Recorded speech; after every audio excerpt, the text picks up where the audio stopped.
Assalamualaikum warahmatullahi wabarakatuh. Perkenalkan, nama saya Alfarizul Rahman dengan NIM 2411533006. Pada kesempatan kali ini, saya akan mempresentasikan hasil tugas proyek yang telah dibuat, yaitu sistem manajemen photobooth rental yang dibuat menggunakan PHP natif, MySQL, dan Bootstrap sebagai tampilan websitenya. Sedikit gambaran mengenai proyek ini. Aplikasi ini dipakai untuk mengelola penyewaan photobooth, mulai dari login user, manajemen paket, manajemen booking, sampai pencetakan invoice. Baik, di sini saya akan menjelaskan beberapa kode yang telah dibuat. Yang pertama itu dimulai dengan index. Index ini berfungsi sebagai halaman pertama yang diakses saat web dibuka dengan menggunakan session start. Saat website dibuka, sistem akan mengecek apakah user telah login atau punya session atau belum. Jika telah login sebelumnya, user akan langsung dialihkan ke halaman dashboard, dan jika belum, user akan dialihkan ke halaman login. Baik, selanjutnya kita akan masuk ke database. Untuk file database ini, sistem akan membuat koneksi awal otomatis ke MySQL.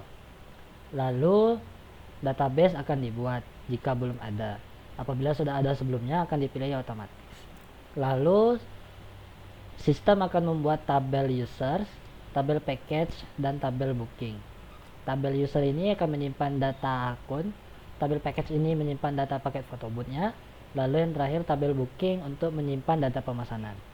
Relasi utamanya ini ada di tabel booking karena mengacu ke tabel package menggunakan foreign key.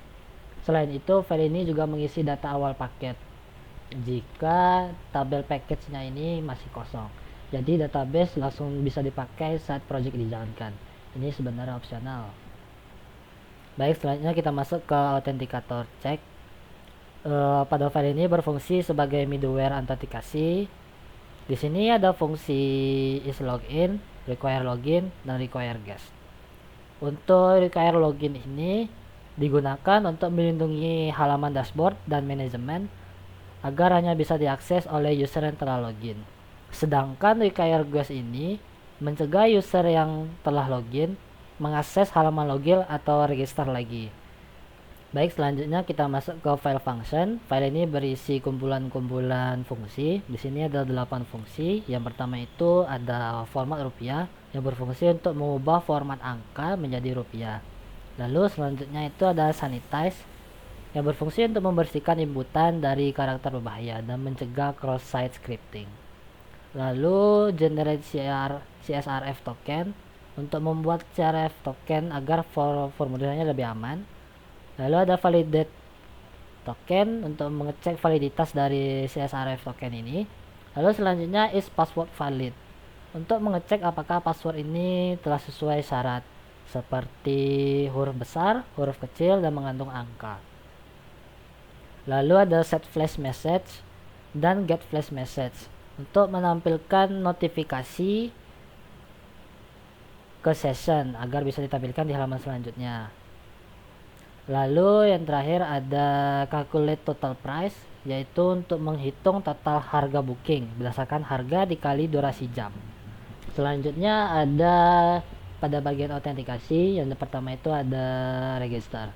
Untuk bagian register ini, saat user mengisi form register, sistem akan mengecek CSRF token apakah token telah aman atau belum. Lalu akan membersihkan inputan. Lalu validasi kolom, validasi email apakah formatnya sudah betul atau belum. Lalu validasi karakter untuk password seperti 8 karakter, huruf besar, huruf kecil, dan angka. Lalu selanjutnya sistem akan mengecek apakah data seperti email dan password tadi apa sudah ada di database. Dan jika semuanya valid, password akan di-hash menggunakan password hash ini. Lalu akan dikirim ke database. Jadi password tidak disimpan dalam bentuk password biasa saja atau teks. Setelah register, user bisa masuk melalui halaman login. Pada halaman login ini, user bisa login menggunakan email ataupun username. Lalu sistem akan mengecek apakah tokennya telah sesuai atau belum berdasarkan akun dan password. Jika akun telah ditemukan, sistem akan mengecek apakah password telah sesuai dengan versi hash atau tidak.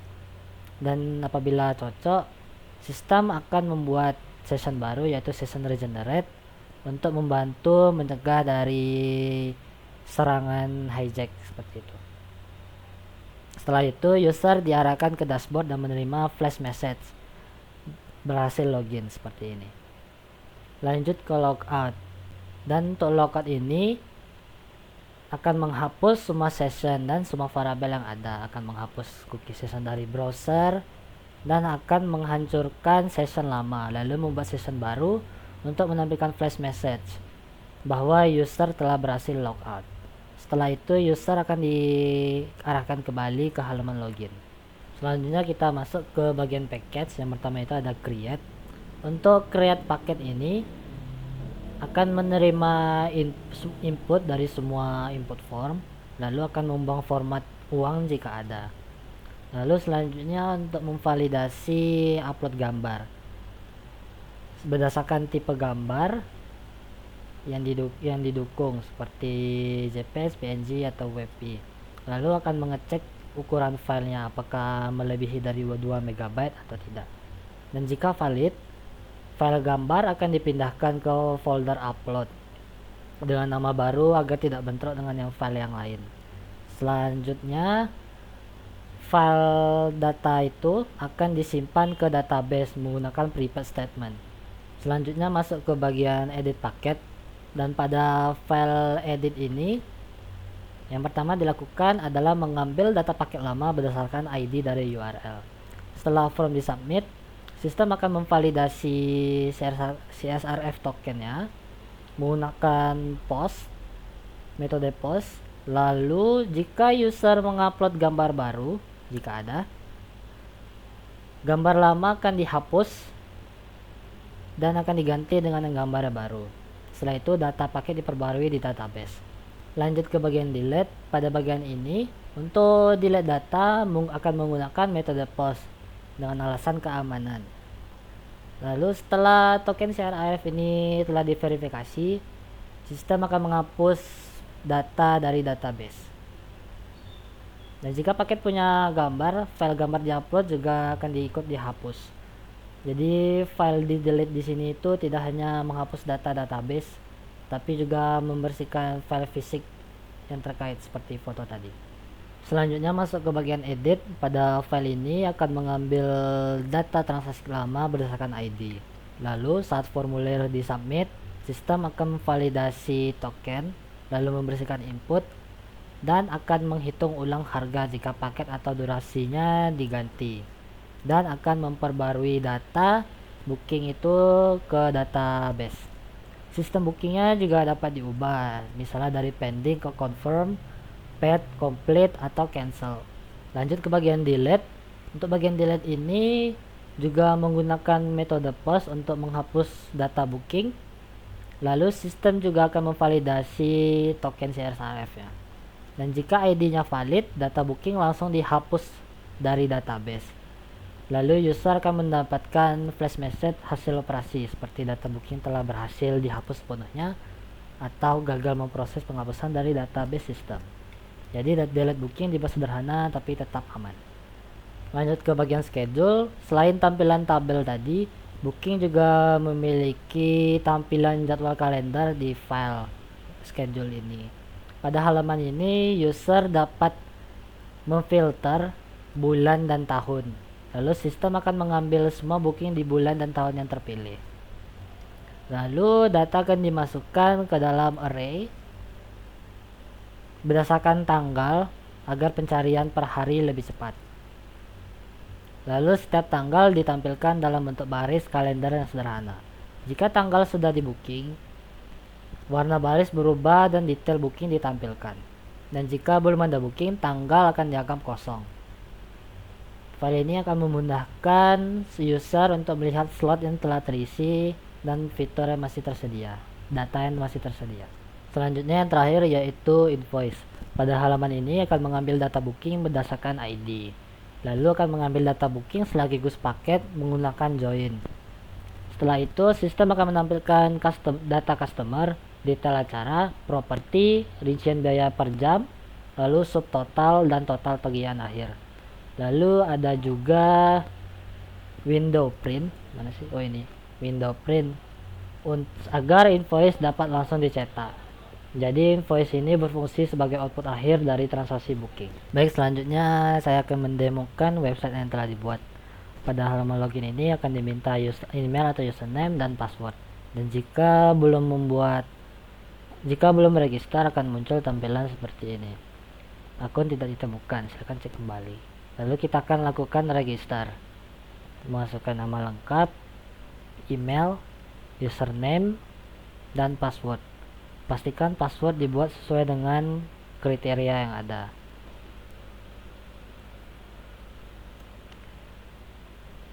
Registrasi berhasil. Lalu kita coba login menggunakan email sekarang. Salah.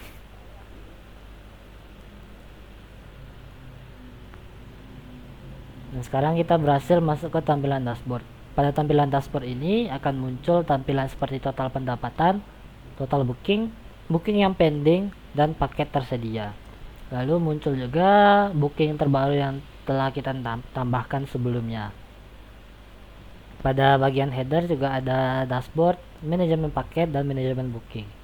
Lanjut ke manajemen booking. Nah, di sini kita bisa untuk menambahkan paket baru. Akan diminta formulir seperti nama paket, tipe WTP, harga, lalu maksimal print, dan upload gambar. Upload gambar mungkin untuk sebagai gambaran, lalu deskripsi singkat seperti fasilitas yang didapatkan. Kita misal di sini paket apa ya?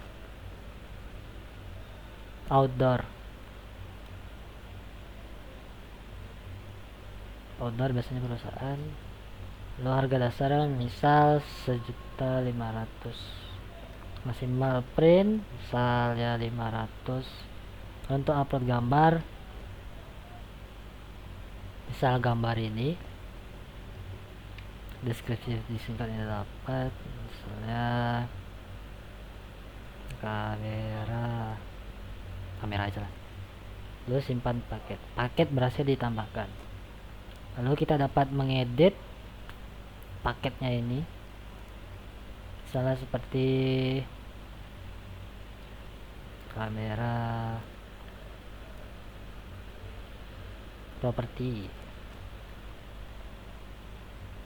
Paket telah berhasil diperbarui.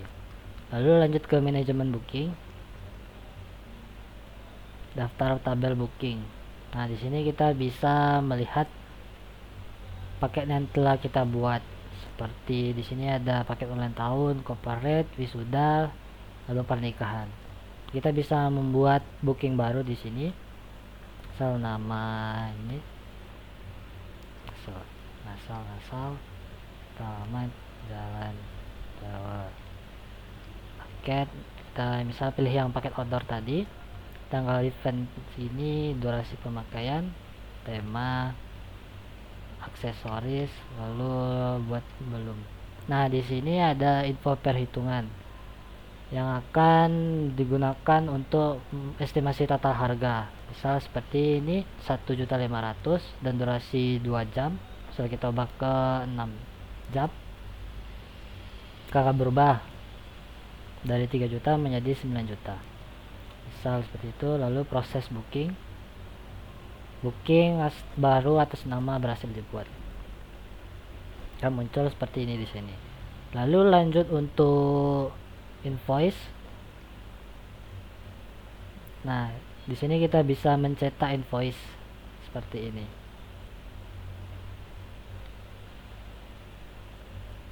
Lalu pada jadwal kalender kita bisa melihat di sini jadwal yang ada dan jadwal yang tidak, seperti ini. Dan jika jadwal ada akan ditampilkan warna hijau, yang telah di booking warna merah, lalu kuning menandakan itu hari ini. Lalu lanjut ke daftar tabel booking tadi, dan kita yang menghapus bookingnya bisa dengan mencet ini, lalu data akan berhasil dihapus.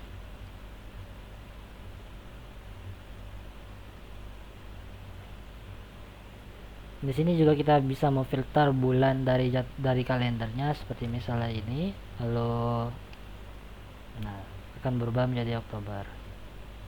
Sekian presentasi dari tugas proyek ini. Mohon maaf jika ada kesalahan. Saya tutup dengan assalamualaikum warahmatullahi wabarakatuh.